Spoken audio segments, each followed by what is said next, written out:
Hello दोस्तों, जय हिंद। दोस्तों, आज हम बात करेंगे जब कोई spinal cord injury patient discharge होने के बाद घर आता है, तब उसकी जो कंडीशन होती है, लाइफ होती है, एकदम चेंज हो चुकी होती है। ना वो प्रॉपर्ली बैठ पाता है, ना वो कुछ कर पाता है।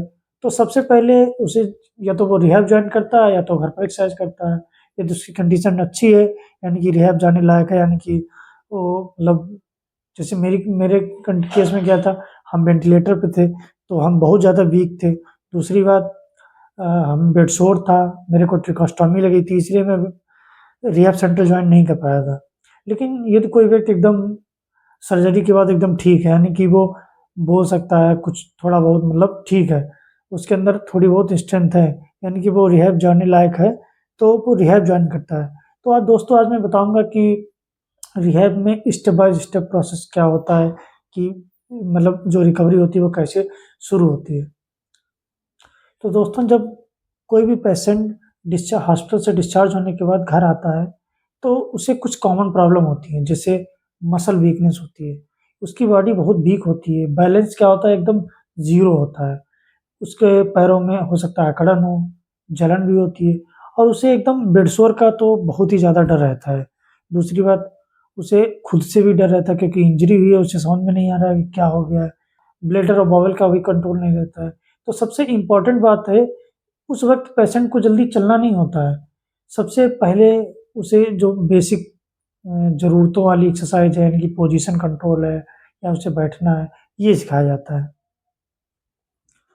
तो दोस्तों, सबसे पहला स्टेप होता है बेड मोबिलिटी, यानी कि आप बिस्तर पर लेटे हैं, तो थोड़ा करवट लें या उठें। तो रिकवरी का फर्स्ट स्टेप होता है बेड मोबिलिटी, यानी कि क्या होता है, जब हम बिस्तर पर लेटे रहेंगे, तो क्या बेडसोर होने का डर है, तो जैसे साइड यानी कि करवट लेना, या एल्बो जैसे ये कोहनी है, इन इन इन इनको इन पर ताकत लगाना, थोड़ा अपना जो अपर ट्रंक है, ये वाला हिस्सा है, उसको ताकत लगाकर उठना, ठीक है? या किसी की हेल्प से उठना, ठीक है? या थोड़ी देर 10 सेकंड तक बैठना। ये क्यों इम्पोर्टेंट है? क्योंकि जब आप करवट लेंगे या उठेंगे, बैठेंगे, तो जो आपकी मसल है वो एक्टिव होंगी, ठीक है? और पोजीशन चेंज करेंगे, तो आपको सबसे इम्पोर्टेंट बात है कि आपको बेडसोर नहीं होगा।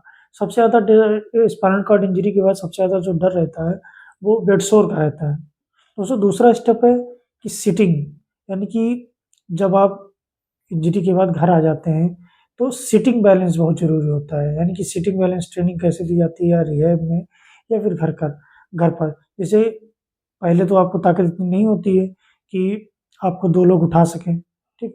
तो पेशेंट को हेल्प की जाती है, उसको उठाया जाता है, यानी कि बैठाया जाता है। तो सबसे पहले वो कोशिश करता है कि 10 सेकंड तक बैठ ले ऐसे ही। कोशिश करता है कि वो हाथ ऐसे लगाकर बेड पर अपने, यानी कि हाथों थोड़ा ताकत लगाकर वो बैठ सके। कोशिश करता है कि वो 10-15 सेकंड तक बैठने की कोशिश करे। मैं भी ऐसे पहले करता था, बहुत ज़्यादा, क्योंकि मुझे सर्वाइकल इंजरी थी, तो मुझे चक्कर आ जाता था। तो बहुत ज़्यादा मैं 10 से 5 सेकंड बैठ पाता था, तुरंत चक्कर आ जाता था, लेट जाता था।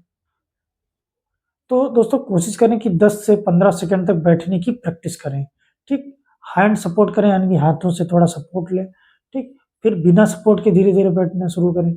जब आप ऐसा करते हैं, क्योंकि जब आप धीरे-धीरे ऐसे बैठना 10-15 सेकंड तक बैठना शुरू कर देते हैं, तो आपको थोड़ा कॉन्फिडेंस हो जाता है, क्योंकि ये स्टेज बहुत ही इमोशनल होती है, क्योंकि पेशेंट को थोड़ा कॉन्फिडेंस आता है कि हाँ, मैं पहले जैसा थोड़ा-थोड़ा करने लगा हूँ, यानी कि बैठने लगा हूँ। पहले 10 सेकंड बैठेंगे, फिर 1 मिनट बैठेंगे, आधा घंटा बैठेंगे। ठीक है? ऐसे आप सिटिंग बैलेंसिंग कर सकते हैं, यानी कि ऐसे ही आप धीरे-धीरे बैठने लगेंगे। दोस्तों, अगला नेक्स्ट स्टेप होता है सिटिंग को, मतलब जब बैठने लगेंगे तो और अच्छे से, मतलब कैसे अपना बैलेंस बनाएँ। तो उसके लिए बहुत सारी एक्सरसाइज़ हैं, जैसे एक कॉमन सी एक्सरसाइज़ है, एक पीनट बॉल आती है। पीनट बॉल अपने हम स्क्रीन पे लगा देंगे, आप देख सकते हैं।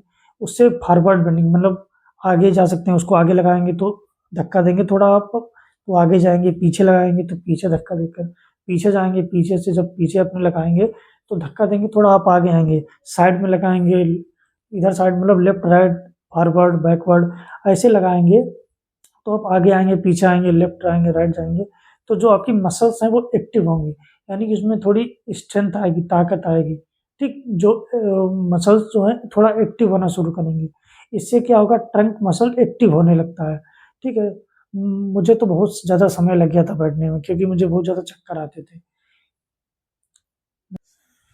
दोस्तों, जब आप बैठने लगते हैं तो धीरे-धीरे क्या होता है, पेशेंट को खड़ा होना सिखाया जाता है।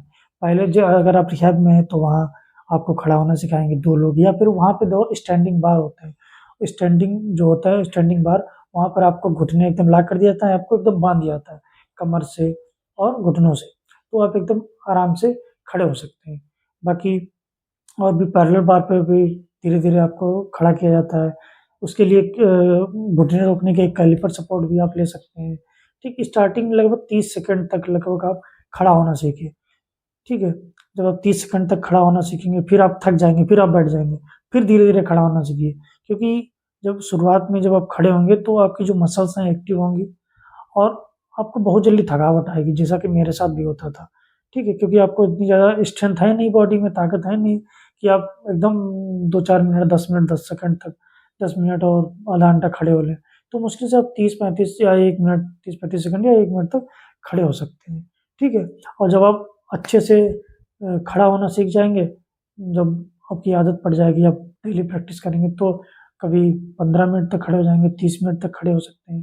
ठीक है, जैसा कि मेरे साथ भी शुरुआत में यही होता था।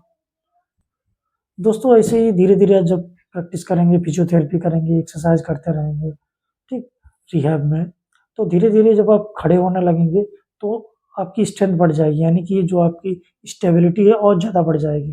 तो क्या होगा, आप धीरे-धीरे जब आप खड़े होने लगेंगे, तो एक पैर आगे-पीछे, यानी कि वेट शिफ्ट करेंगे, यानी एक पैर रोकेंगे, दूसरा आगे बढ़ाएँगे, ठीक, फॉरवर्ड-बैकवर्ड करेंगे, यानी कि किसी हेल्पर की सपोर्ट से, यानी कि आप अकेले तो कुछ नहीं कर सकते हैं। रिहैब में हैं तो डॉक्टर्स आपकी सपोर्ट करेंगे, घर पर हैं तो कोई फैमिली मेंबर या घर पर जो भी डॉक्टर रहेगा, वो आपकी मदद करेगा, ठीक। धीरे-धीरे जब पैर अपना आगे-पीछे करने लगेंगे, ठीक, फॉरवर्ड, बैकवर्ड, यानी कि आगे जाएँगे, पीछे जाएँगे, तो थोड़ा पहले थोड़ी-सी वॉकिंग करेंगे, थोड़ा 10-5 कदम चलेंगे, ठीक है। वो भी कैसे, कैलिपर का यूज़ करके, क्योंकि आपके घुटने तो रुक नहीं रहे हैं, तो कैलिपर की हेल्प से आप थोड़ा बहुत आगे-पीछे चल सकेंगे, ठीक। ये प्रोसेस थोड़ा इस प्रोसेस को होने में थोड़ा समय लगता है, हो सकता है 1 महीने लग जाए, 2 महीने लग जाएँ, ठीक है, आपको पैर आगे उठाने में, चलने में, ठीक है? लेकिन आप करेंगे तो हो जाएगा। दोस्तों, यदि आप या आपके फैमिली या रिलेटिव में कोई भी पेशेंट जो, यानी कि स्पाइनल कॉर्ड इंजरी का पेशेंट है और वो इस जर्नी से गुज़र रहा है, तो याद रखिए, रिकवरी बेड से ही स्टार्ट होती है।